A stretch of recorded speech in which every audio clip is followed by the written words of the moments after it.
Hi everybody, it's September 3rd, 2025. There is a sort of boundary that we reach sometimes where it is considered beyond the realm of the norm to try to abscond from.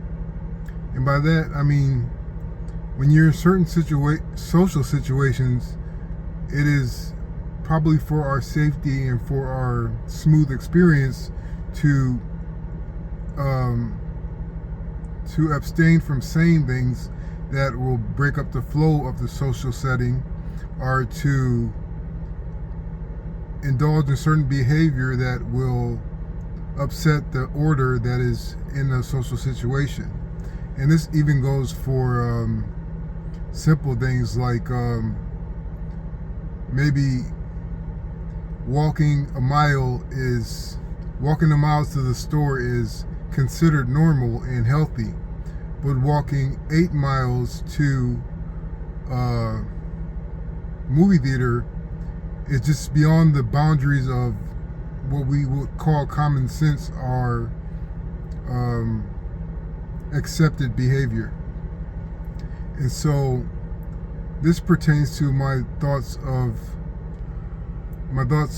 using the spirit to defy fatigue. And by this I mean, when you start feeling the breaking down of your normal constitution by the exertion that you find yourself working at, using the spirit to keep your head level and to keep your anxiety from taking control and overwhelming you, the first thing I would start out with is to rein in the nature of time in your mind. So usually when we are pushing the boundaries and we are and the fatigue is starting to set in and disrupt us, our anxiety starts to bubble and it starts to spike. And by controlling time, it tricks your anxiety into thinking that there's peace here, there's no rush, there's ample time to get done what you need to be done. There is no constraints on how long you can work for, and there's no constraints on how long you can rest for. And so by doing this, by controlling the reins of time by your spirit, the anxiety that comes from fatigue starts to subside, and then you have to seize on that feeling of relief and expand it and multiply that little speck of peace until you could go back to what you need to do, or to get back to where you need to go for rest.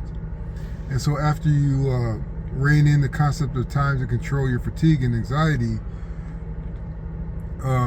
another way to mitigate the danger of fatigue is to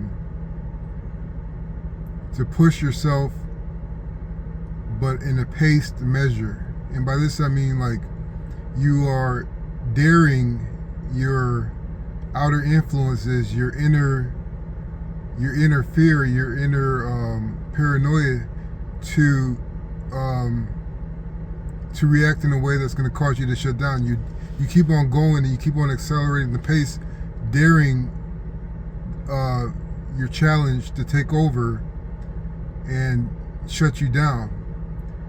And this is a little bit tricky because you can run yourself to the ground if you don't have enough faith in yourself and in the direction that you're going, or if you don't have enough faith in the validity of your mission, you could succumb to a little setback, but it's not much to worry about. And this is why this is important, why you have faith in God, the Father, Son, and Holy Spirit. Is because when you dare with the Spirit on your side, you increase your luck, you increase your fortitude. And if your intentions are pure, and if you don't succumb to your ego trying to make yourself do more than is called for by the Spirit, you will be able to increase your endurance this way by daring whatever opposing forces are trying to make you stop by the illusion of fatigue. I guess another way to defy fatigue using the Spirit is to set the checkpoints to your own desires or to your own strategy. And by this I mean, during a task, we have different checkpoints that we have to reach to meet and go to the next stage. And if you change these set points, these checkpoints, to your whim and on a whim, and you change them to serve you in your mission, you keep your mind from betraying you in the future, because your mind doesn't know what you're going to do next, and you keep the opposing force from the outside trying to remap and re-strategize on how to stop you or to get you tired.